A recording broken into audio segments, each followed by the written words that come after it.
Charlotte's Web by E.B. White. Chapter 1. Before Breakfast. "Where's Papa going with that axe?" said Fern to her mother as they were setting the table for breakfast. "Out to the house," replied Mrs. Arable. "Some pigs were born last night. I don't see why he needs an axe," continued Fern, who was only 8. "Well," said her mother, "one of the pigs is a runt. It's very small and weak, and it will never amount to anything. So your father has decided to do away with it." "Do away with it?" shrieked Fern. "You mean kill it? Just because it's smaller than the others?" Mrs. Arable put a pitcher of cream on the table. "Don't yell, Fern," she said. "Your father is right. The pig would probably die anyway."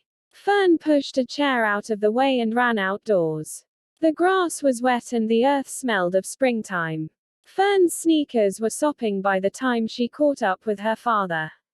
"Please don't kill it," she sobbed. "It's unfair." Mr. Arable stopped walking. "Fern," he said gently, "you will have to learn to control yourself." "Control myself?" yelled Fern. "This is a matter of life and death, and you talk about controlling myself." Tears ran down her cheeks and she took hold of the axe and tried to pull it out of her father's hand. "Fern," said Mr. Arable, "I know more about raising a litter of pigs than you do. A weakling makes trouble. Now run along." "But it's unfair," cried Fern. "The pig couldn't help being born small, could it? If I had been very small at birth, would you have killed me?" Mr. Arable smiled. "Certainly not," he said, looking down at his daughter with love. "But this is different. A little girl is one thing, a little runty pig is another." "I see no difference," replied Fern, still hanging on to the axe. "This is the most terrible case of injustice I ever heard of." A queer look came over John Arable's face. He seemed almost ready to cry himself. "All right," he said.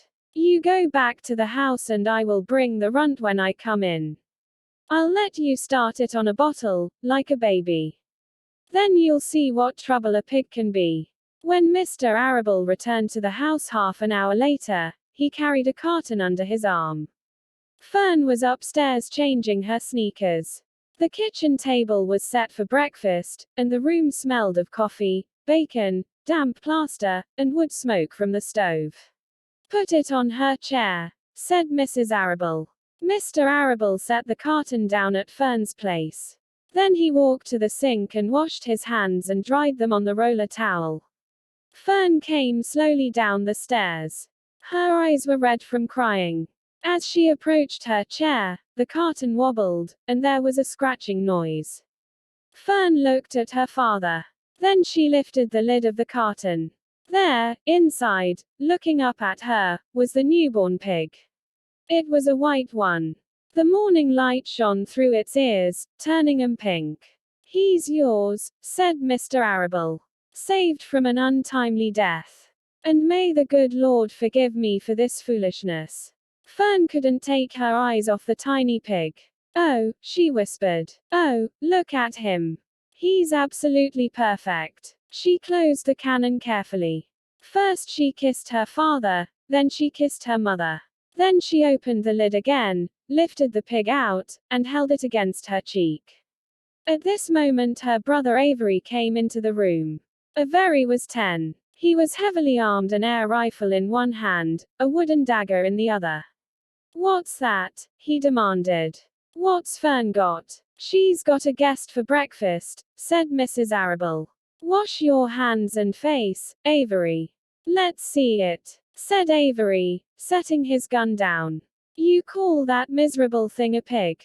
That's a fine Specimen of a pig. It's no bigger than a white rat. Wash up and eat your breakfast, Avery," said his mother. "The school bus will be along in half an hour." "Can I have a pig, too, Pop?" asked Avery. "No, I only distribute pigs to early risers," said Mr. Arable. Fern was up at daylight, trying to rid the world of injustice. As a result, she now has a pig. A small one, to be sure, but nevertheless a pig. It just shows what can happen if a person gets out of bed promptly. Let's eat. But Fern couldn't eat until her pig had had a drink of milk. Mrs. Arable found a baby's nursing bottle and a rubber nipple. She poured warm milk into the bottle, fitted the nipple over the top, and handed it to Fern. "Give him his breakfast," she said. A minute later, Fern was seated on the floor in the corner of the kitchen with her infant between her knees, teaching it to suck from the bottle. The pig, although tiny, had a good appetite and caught on quickly. The school bus honked from the road. "Run," commanded Mrs. Arable, taking the pig from Fern and slipping a donut into her hand. Avery grabbed his gun and another donut. The children ran out to the road and climbed into the bus. Fern took no notice of the others in the bus. She just sat and stared out of the window, thinking what a blissful world it was and how lucky she was to have entire charge of a pig. By the time the bus reached school, Fern had named her pet, selecting the most beautiful name she could think of. "Its name is Wilbur," she whispered to herself. She was still thinking about the pig when the teacher said, "Fern, what is the capital of Pennsylvania?" "Wilbur," replied Fern, dreamily. The pupils giggled. Fern blushed. Stay tuned for more. You can also subscribe to get notified. Check the playlist to listen chapter-wise.